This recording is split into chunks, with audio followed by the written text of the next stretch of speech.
tremendous looking trophy. Hello, welcome to Platinum Explosion, number one PlayStation podcast in the Oceanias. My name's Dawn Blight. Joining me, as always, Ashley Hobley. Hey, Dylan, excited to be here as a PlayStation owner. It's a good day. Yeah, you had the biggest smirk on your face. Oh dear. Sometimes the universe just gives you stuff to make you happy. I tell you what, the funniest thing, like, I'm glad I did, like, there was at some stage today when I pull open Twitter and I just see what's been happening to, today. Today's Monday, we're recording, by the way. I pull open Twitter and I see what's the stories, the hot topics that are happening today. I'm like, well, interesting day to record Platinum Explosion. Yeah, I really hope this rumor is not shut down in the next 24 hours before we release this episode. Yeah, good point, actually. Good point. Now, before we get into the news stories, I have breaking news. Oh my god. Oh.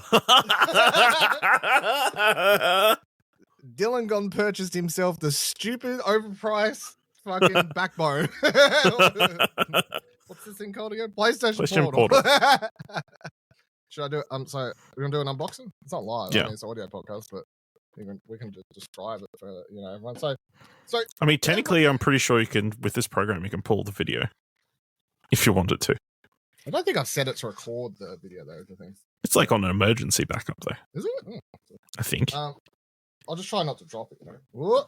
That would be ideal. PlayStation logo. I mean, it's really weird. People who are listening, he didn't tear the box all apart. He opened it like a normal person. Yeah, because I'm really afraid I might. Because he's thinking he might return it. Right, open this. Oh, there it is. It does feel like a thing. Yep. It's like a DualSense wedged between a screen, that's for sure. But this is some ASMR level. There we go. There it is. Oh. There it is. PlayStation 4 Portal. I mean, holding it, initial reactions, that certainly is a DualSense. I mean, that's what they're going for, right? Well, it doesn't feel like a cheap DualSense. It literally just feels like a DualSense. That's it. That's kind of thin. Does that look thinner than you thought it was, like the screen? No, that seems about right. Like down there, look how thin that is. Oh yeah, when you put it at that angle, I guess. Yeah, right. Because this part's the controller. You know what I mean? Like the actual just screen part. That's pretty thin, right? Yeah, that's very thin. I also feel like it's I don't know if this is the first time I've looked at the back, but that seems like a very weird placement for both the charging and the bottom, the headphone jack on the top there, on the bottom of the back white bit. Oh right, yeah, okay, yeah. So for people who can't see, which is everyone, what he's talking about is the charging dock, the US, is it USB-C? I assume, surely. Yeah, surely. It kind of looked like a micro USB, so I don't know. But no, it's USB-C. It's it's not at the bottom of the actual screen on the Portal. It's at the bottom of the controller part, which is about I guess halfway up the screen. That's interesting. See what seems like an odd place to put it. Will it turn on? You think it's pre-charged? I mean, I feel like old tech these days should come pre-charged, right? It's not turning on. Man, you turn the on button. I mean, I'm pressing a button that says power. What's that button? Should I read the instructions? It's all right. I'll plug it in. We'll find out if this is USB-C or not soon. No, it's USB-C. We're good. Does it light up when it's charging, or have I got it done? Oh no! Look, it is charging. It is charging. Right. Now can I turn it on? 62%, mate. I'm pressing the wrong button. Maybe I am. I can't be. It's literally. Oh no, it's turning on now. All right. Here we go. Yeah, there we go. You got a reflective screen, and you can see yourself in that one. All right, so we've got the PlayStation logo. It has yet to make any sounds, which is honestly very disappointing. It's just thinking. I mean, does your PlayStation make any noises? Beep. Okay. Oh, look, it's like the DualSense sides are lit up blue. Oh, it's making noises now. Probably able to hear that. English United Kingdom, English United States. Networks. See, this is can you just connect it to a 4G SIM card I put in it? No, that's too fucking hard, isn't it? Anyway, I'll set this up while we're talking. I'll make it part of the thing. So, let me set this to a side. I'll come back to that. That can be part of the show. I want to yell about something before we go on. So how did you feel about that purchase, though? So far, no regrets. No regrets. 5 Expensive. minutes after opening it, no regrets. Solid bit. Was there like a ton of them available? Or it was like a pile? I had 2 come into my work. And I saw it and I went, yeah, don't need that. And then 2 days passed. And then I was like, you know what, fuck it. Need that. PlayStation podcast. I feel obligated. Here's my hopes and dreams, right? Yeah. Look, even if I'll tell you everything I hope and dream for this thing. If it achieves everything I want out of it, it's still overpriced. Is how I currently feel about this. Now, will I change my mind on that? We'll see. Currently, I just don't feel like there's any world in which it's $329, right? $329. I just feel like is major overpriced for what it is. And it's just going to, whether or not I will be like, you know what? Like if I do some testing and go, you know what? It is super overpriced, but for me, I as someone who can afford it, fair. Overpriced, but like I'm getting like enjoyment out of it. I guess it's working for me. What I would hope, it's not overpriced if you're willing to pay for that much. I think me willing to play for it for the meme, because I've obviously purposely brought it knowing that I'm recording Platinum Explosion, it can be a bit is different to regular Joe Sparrow. My hopes and dreams, if I can play it in 2 places in this household. First one, laying in bed. That'd be quite nice. You know, I can't be fucked sitting there in front of TV. Maybe I just want to play something in bed and be comfy for 15 minutes. If I can do that, success. B, if I can take it outside and like chill on the deck or somewhere like that and still play some like easy games, great success. C, if I can play it on my lunch break at work, connected to a 5G hotspot on my phone or some shit, or out and about that way, then cool, it's success. I still think if it does every one of those things, it's still overpriced for what it is. Because based on all the reviews, everyone said that it plays really well, like it's got way less latency and everything like that I've seen. Awesome. Still think it's overpriced.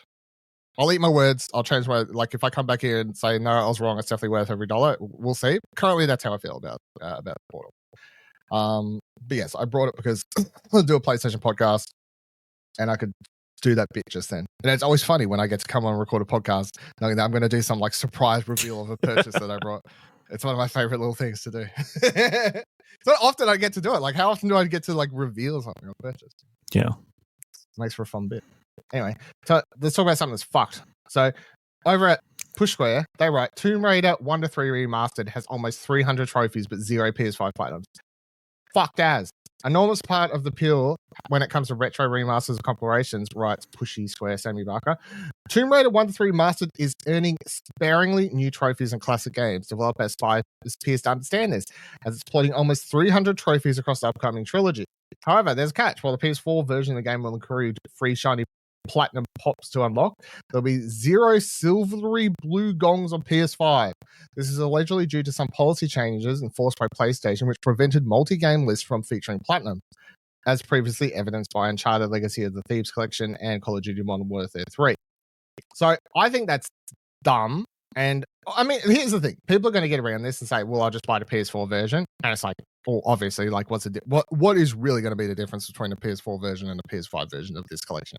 Nothing. Like, who really cares about that? It'll be negligible. 100%. But it's still dumb if that's a rule. Like, you can't, unless you want to, like, either make it on both or not. You know, like, you can't be out here saying PS4 version can get Plat's PS5 can't. Like, if you want to make it a rule, then make it on both. I do. And so I saw that right before.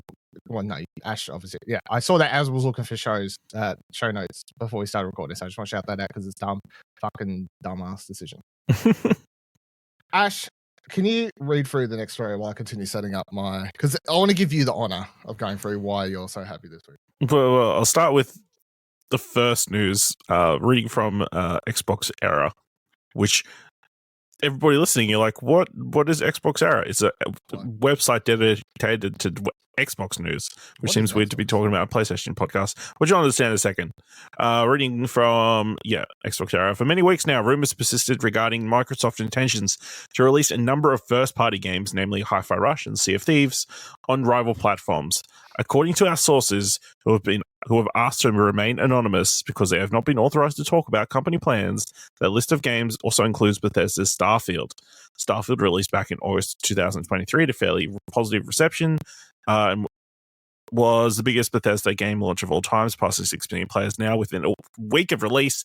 Now it looks as though Microsoft are planning to bring Bethesda's new RPG universe to an entirely new platform, PlayStation 5. According to sources, we understand that currently Microsoft are planning to launch Starfield on PlayStation 5 post the release of the already announced Shattered Space expansion on Xbox and PC, which is on target to arrive at some point later this year. We've also been informed that Microsoft has made additional investment into PlayStation 5 dev kits to support ongoing development efforts, adding further fuel to the fire. So yes. All that talk back in the day, Starfield, it's never going to come to PlayStation. It's coming to PlayStation. And nobody will care. Do you care? I mean, I care because the meme is fun. But like outside of Platinum Explosion, Ash for the memes, do you actually care? Am I going to play it on PlayStation? Unlikely. But is it good for players who have only got a PlayStation and were slighted by the fact that it was only on Xbox and now it's potentially coming to PlayStation? Yeah, I'm happy for them. Do you reckon it would actually sell well? Or? I don't think it'll sell well, but it'll sell. I bet you they sell more copies than they would on Xbox because everybody was getting it on Game Pass. Imagine if this is their, they're like, fucking, we haven't sold enough of this game. Damn it, we gave it to free for everyone. What can we do? We can either take it off Game Pass. No, we can't do that. That would like start a whole like first class lawsuit. Put it on PlayStation. I mean, it actually is a smart move. Like you actually show these are games that are worth getting. There'll be at least initially the FOMO element when it's first released that will incentivize people to go to Xbox, and then then you just look at the actual cost numbers. In the long run, it's probably cheaper to buy a Xbox or a really good PC and play it on Game Pass. What do you reckon it's like according Microsoft senior leadership have reportedly debated the first pros and cons. What do you reckon the pros are and cons are as they're laying them out? More people playing the game. Pro. Money. Pro. That's about it. That's it. The main pros, right? I guess. Well, I was going to say the cons would be, I guess, Xbox fans upset. The cons are the Xbox fans getting upset, and they got very upset. Yeah, Twitter today is something. It's something. I saw a very screenshot of like a very large what is it? Twitter Spaces group called "I'm no longer an Xbox fanboy." So Well, I mean, it's if true, because again, there's a lot of I mean, it's reputable, but I don't like. There's always that 99.9, until it actually happens. It sort of signals the end of Xbox exclusives, like straight up as a thing, right? Well, I mean, yes. Again, the game we're specifically pointing to is Bethesda and Hi-Fi Rush, which has also been touted. Also highly Bethesda, which has previously always been a third-party developer, We know for a fact that obviously Call of Duty, which they now own, will be coming to PlayStation in the future, at least for the next 10 years or something like that, whatever they agreed to. So it's not crazy.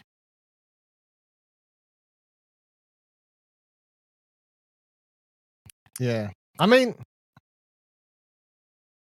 I don't know. But I guess the trade-off is for people who, because a lot of arguments around like what's the reason to buy an Xbox now, and the answer, as has always been the question this whole generation, I guess, is well, you get Xbox Game Pass. We get access to Xbox Game Pass. So it's like you can spend the same. Let's say PS5 and Xbox are on sale for the same price. You can buy an Xbox or you can buy a PlayStation. You want to play Starfield. Okay, so far your cost is the same at the console entry point, but then it's like you want to play Starfield, you got to pay $100 to play it on the PlayStation. You got to pay $15 a month to play it on Xbox Game Pass, along with hundreds of other games. I guess that's their like thought train, right? I think their thought process is any sales they make on PlayStation is a bonus, and is hopefully advertisement for Xbox Game Pass. It is, yeah. I mean, do you want to? I was about to say it's been an interesting day to see like the console fanboy or whatever you want to call Xbox fans like turning on their football team basically. But what's the next story? How's this continue on? So I'll read also from Xbox Era. Sources familiar with Microsoft's strategy have told Tom Warren from The Verge that Microsoft is considering launching Indiana Jones and the Great Circle on PlayStation 5. The Verge writes the following. While Bethesda will launch its Indiana Jones game first on Xbox console exclusive, it's currently set to have a rather short period of exclusivity, we're told. A release for PS5 is considered for some months later, with Bethesda tentatively targeting December 2024 launch for the Xbox and PC versions. See, that's wild. That's wilder, right?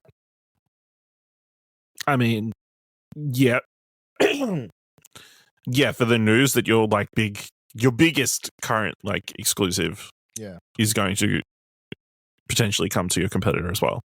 Like only a few months later. Yeah. Not like specifically with the short like turnaround. Yeah, that's very short. A couple months is like nothing in the scheme of things.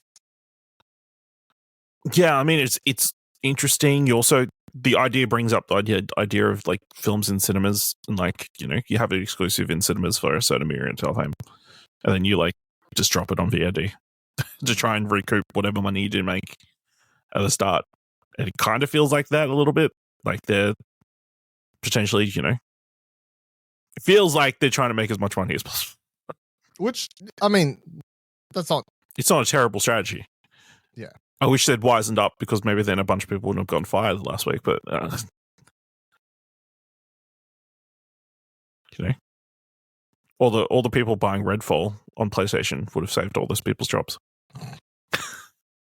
I mean, I think they had enough money to, considering the amount of money Xbox said they'd earned, I think they had enough to keep. Okay, that's fair. That wasn't the problem. That wasn't the issue. All accounts point to that not being the issue. So. I mean, this is the easiest way to show growth, you know, because it's just 100% improvement, right? Infinite improvement on what they're currently doing on third party. It's so fun. The other thing is that this whole starts with Hi-Fi Rush.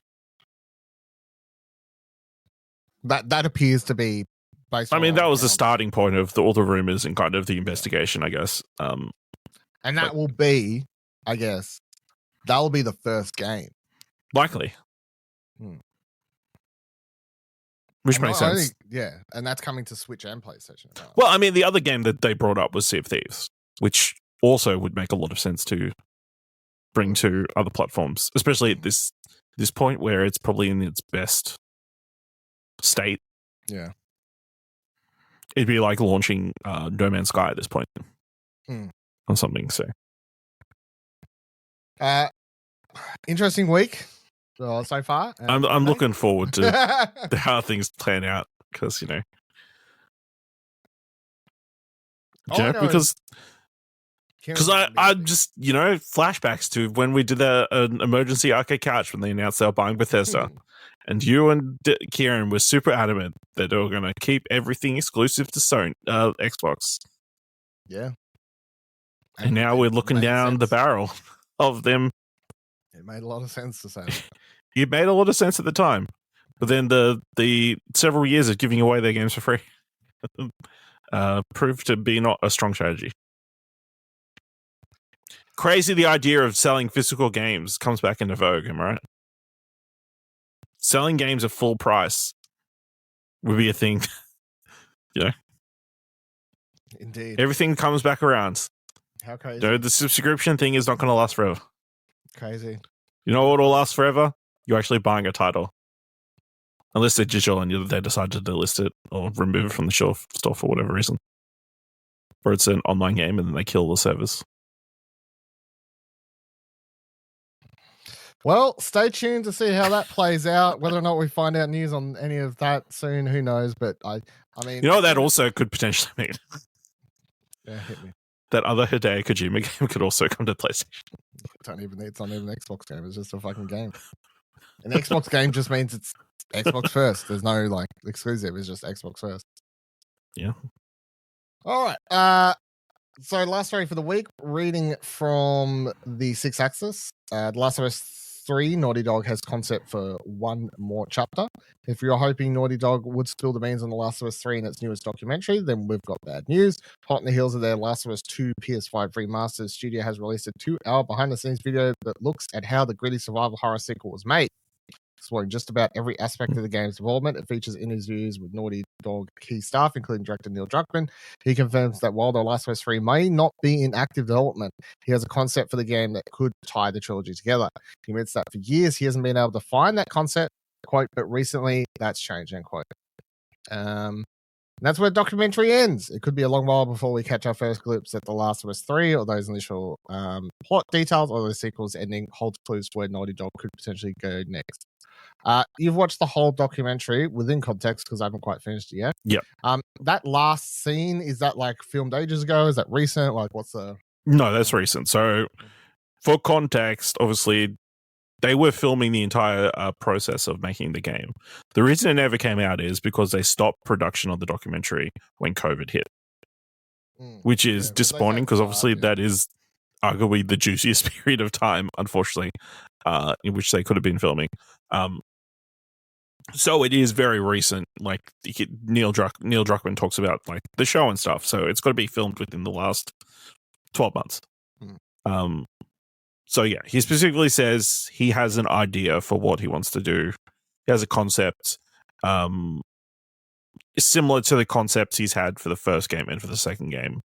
But obviously, the story is not anywhere near fleshed out or delved into or anything. So it is likely very far away, in my opinion. Do we trust him? Yeah. You sure? The documentary does a good job at showing how he purposely sets up, not lies, but, like swerves. In a lot of the trailers and stuff, they talk about that. I don't think... I think it would be a pretty shitty swerve to be like, I've got an idea for a game, and the swerve is, I don't have an idea for a game. No, but what if it's like, I've got an idea for the game, but secretly he's already finished the script? No. He's already finished the plot outline.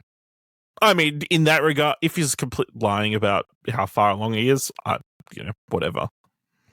But... No, I'm not saying like, you fucking lying piece of shit. I'm just thinking like, maybe we get it sooner than what you think. Potentially, but also a lot of stuff they say towards the end of it would imply that maybe they're going to take their time with whatever they're going to do next. I don't think there's any rush to get the next game out. I think HBO would beg to differ. I mean, yeah, they would, but unless they want to hire 1,000 staff to help them make the game, I don't think that's going to happen. Fair enough. All right, so let's talk about this documentary. I have watched hour 20 or something like that, I think, of it. It's 2 hours long, so I got the last 40 minutes to finish tonight. You have finished it. What do you think of this Grounded to Making Last of Us Part 2 documentary? I mean, yeah, it's a fantastic look behind the scenes at the making of Last of Us Part 2. And how, in depth and, how tough AAA game development is, and also like they talk about a lot of the reaction and like a lot of it's interesting the bits they show, like the marketing beats and like how important like the demos and that kind of stuff are, or the trailers and that kind of stuff, and how they kind of become the focus of the game and that kind of thing. And how, you know, maybe some of the messaging around the game was not great, or like you know, they could have been a bit more clear about certain stuff and that kind of thing. And probably, yeah, the most heartbreaking stuff is probably the stuff you haven't watched yet about like reflecting on the Bailey stuff. Or? Yeah, no, just reflecting on like the leak and like all that kind of stuff. Which was pretty rough to watch, because obviously, you know, they're also all dealing with that completely in isolation and that kind of stuff. But yeah, really interesting. And obviously, like, I think it's interesting it opens with that like full story breakdown of him telling the team what the game is going to be, and being like, and spoilers, Joel dies. Just cuts to some people's faces. Just they're like, like we're doing this. This seems like a bad idea. So yeah, really great. You know, they showcase some really powerful. Like they actually showcased like the acting in that sequence and how hard that was for like everybody kind of involved. Obviously, you know, all the actors and stuff. Talk about that, and you know, the different Abby designs previously, which is interesting because there's like versions of Abby that actually do look like Caitlyn Dever, like, which is kind of weird. Earlier versions, they're like, oh, this is like a different, similar, you know, to how we originally envisioned her. So yeah, definitely worth watching. I might watch it again because it is very fascinating. Yeah, our 20 or whatever I said. So far really enjoying it. I'm up to where it says, what did I say? I'm up to second opinion. No, Fresh Eyes, which I'm pretty sure is they're about to show it to the journalists. Right. Okay. Yeah. Gotcha. Really enjoying. So I think the pacing's a bit off, like what I would consider like like if I was reviewing this as an actual documentary. It's a subject matter I'm highly intrigued in, but it definitely feels like a YouTube documentary. And I don't mean that in like the most negative terms, but it doesn't feel like a like super well produced documentary. It's super enjoyable for me, but I wouldn't be like, if I was reviewing this as a movie, I'd be like, it's probably a 6 or something. You know what I mean? Like it's okay. For me, if you're super interested in the subject, you'll get a lot out of it. Like I couldn't show this to someone who doesn't know the subject matter, and they wouldn't get the same out of it. You know, so. I wouldn't. 100% not. Because it clearly opens with the start. We're going to include a bunch of spoilers for 1 and 2. So it's for people who have. It's a making of you would find on a DVD bonus feature sort of thing, which is fine. That's which is what it actually is. It's like a bonus. It's bonus for the re-release, remastered. Some really great moments, at least I've seen so far. I think my favorite moment has actually been the what's her name, Haley Gross. Yes, that sounds right. Her going off at Polygon was quite fucking amazing. That was a good bit. Or her just going off, in particular Polygon, but in general, I guess all the articles that were written about the violence in the first Paris Games they released, the Paris Games Week stuff. That was quite good. Just about her being like, who you decide like all these people writing, there's no fucking women working on the game. It's like, I'm a woman, I wrote it. There's 3-4 women, whatever, you know, sitting there. That did it. The concept artists and women, like, who the fuck? Like, that was quite good. So, you know, I think that, and also like the logic of breaking down, like, them people complaining about like it glorifying violence, like the fail states of female characters, and like, what's the end result of you not including that? You can't have any female protagonists. Which is the thing I always never understood. It's like, you're glorifying violence against women. Why? Well, because it's women. I'm like, okay, but like, if these were men, would it not just be like, it's just violence, right? So like, but then it's like, so you want women to be treated differently in video games because they're women? Isn't that more sexist? Which is what she says in the thing, which is quite good. And then she also says, and I'm someone, I like fucked up shit, you know, like I like violence. I like, you know, it's like, am I not allowed to? Am I not a woman because of that? She gets real fired up. It was good. And then asked them not to include any of that. Yeah. If they don't include any of it, Neil's going to do it anyway. Fuck you. So that was all quite interesting. And then some of the other stuff I've enjoyed so a lot is just, I guess, them showing the amount of detail they went to. There's a part where there's a dude who like gets in the ground and like eats a bunch of blood meat just so they could capture if blood would drip off the faces for the clickers and stuff, real life, like to try and make it as realistic as possible. Them like throwing blood bags at walls and just like capturing how it like trickles down and how blood interacts with dirt and mud. And I think like the most unsettling one was he put the piece of lamb inside the shirt and smashed it with the hammer. Smashed it for what's her? I can't remember the character's name. Yara? No, Yara. That sounds right. For the Yara and Lev. Break her arm. Yeah. So, yeah, all of that was good. Yeah. So I'm really enjoying it so far. It's definitely like if you like the game, it's a no-brainer. You should, if you like Last. Also, it's hilarious that they were going to show that demo that they showed at the last Sony press conference the year before. Yeah, crazy. But they just couldn't get it done in time. It was actually said that. The other thing I'll say is the first 20 minutes or so where it shows how they're split from going from a one-game Naughty Dog team to a two-team Naughty game and how that affected them and Last of Us as well and the production cycle of that game. That's also interesting because it kind of implied Neil wasn't as involved in Uncharted as... Oh, no, I guess it was Lost Legacy. Well, no, we know that, and that's the thing. This is the part of history we know, but it was interesting to watch within the confines of this documentary because we know that Amy was over there doing Uncharted, and we know that the director, whatever the other dude name, I can't remember off the top of my head, was doing on it. And then something happened where they pulled them off it, and Neil got pulled in to do a rewrite and had to go do Uncharted. So at the time, it was supposed to be two teams, Uncharted 4, and I guess he was doing pre-production, getting into building up to The Last of Us. But then Uncharted goes haywire for some reason. Someone makes that decision. I'm not sure if it was Bruce. Where's that documentary? Someone makes a decision that says we can't, because there's all those leaks and stuff about like Tommy or whatever being a completely different character and like all these things from Uncharted 4.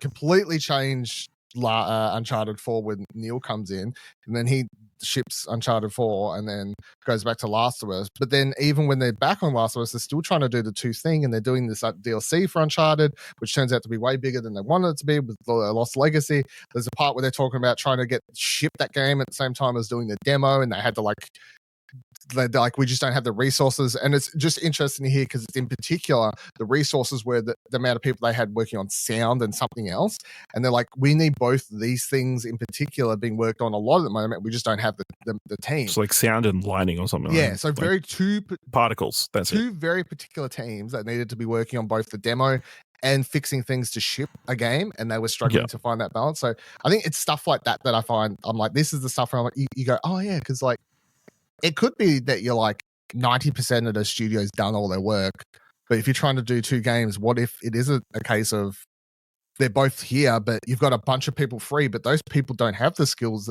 that you actually need, like you just think of manpower, right? You go like, you've got 500 people, but what if you need the 20 key people to be doing two things and the other 480 can't do the job? You're like, that makes sense, but you just don't think about it that way. So interesting to see. Can you finish it? Was just checking out, it is free on the Sony YouTube or their YouTube. Naughty Dog. Naughty Dog YouTube. That's where I watched it. Naughty Dog YouTube. It's probably everywhere. All right. Let's see when PlayStation Portal's at. Not that far. It had a bunch of updates, which I kept clicking through. Now it's asking me to scan a QR code. What's this going to do? It's going to open the PlayStation app. Okay. A portal has appeared. It's loading, connecting to PS5. Let's see if it actually connects. If it doesn't, fucking. If I could take it back. I'll turn the sound down. Let's see if I turn it back up. Makes any noise. I just want everyone to know for this recording.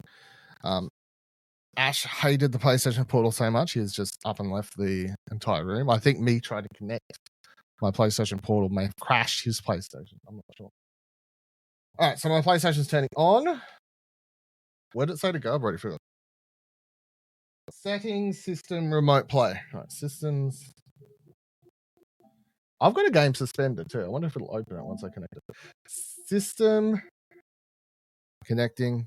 No, wait, that worked. You just can't. I couldn't have. Oh, That's pretty. Our initial reactions, that was pretty seamless once I so you just can't be sitting in the settings menu. Like that's pretty that reaction time's pretty. That doesn't seem too bad, actually. I'm going to be real. That the irony of me losing internet connection during that. I know, but that's what I pointed out to. So I got it up and working. Pretty not bad once you actually get it up. Like it connected. So I had to go into settings in the PlayStation and then click and enable remote play. Was the hold up. Once I'd done that, it connected in about a second and a half. And it's pretty cool. Like comes up the portal and then sort of woofs you into your screen. But I've got my PlayStation open here and I was clicking left to right. And the reaction time is, or not reaction time, but the latency, whatever. The latency, that's the word. Yeah, I can't see any latency at all. Like that. I mean, obviously you're I can't see latency because it's not but if I click into this, which is a game you can't mention because it's not out yet, but that's sort of hard because obviously can't believe you're playing Indiana Jones on. Can't believe I'm playing Uncharted 3. Oh shit, it's talking. Shut up! Shut up! And with that, thank you very much for joining us this week in Platinum Explosion. Thank you very much for listening. Full thoughts on the PlayStation Portal, a thing that I installed during this episode. Next week, of course, I'll be checking that out more. But I hope you enjoyed my initial impression, which was it works. It turns on. That seemed pretty fast to me. I mean, once I click the right setting. But yeah, follow, of course, explosionnetwork.com/Twitter. Takes you to our Twitters. explosionnetwork.com/Discord. Takes you to our Discord page. Come and talk to us over there. If you want to support the website and this podcast, you can do that. explosionnetwork.com/support. Takes you to our Ko-fi page. If you want to donate $1 or more, that would be much appreciated. And until next week, remember, every trophy that I can earn on the PlayStation Portal while not at home and doing other things at the same time is well worth the $329. Goodbye. So you're gonna mobile spot your phone? Yeah. See how that goes.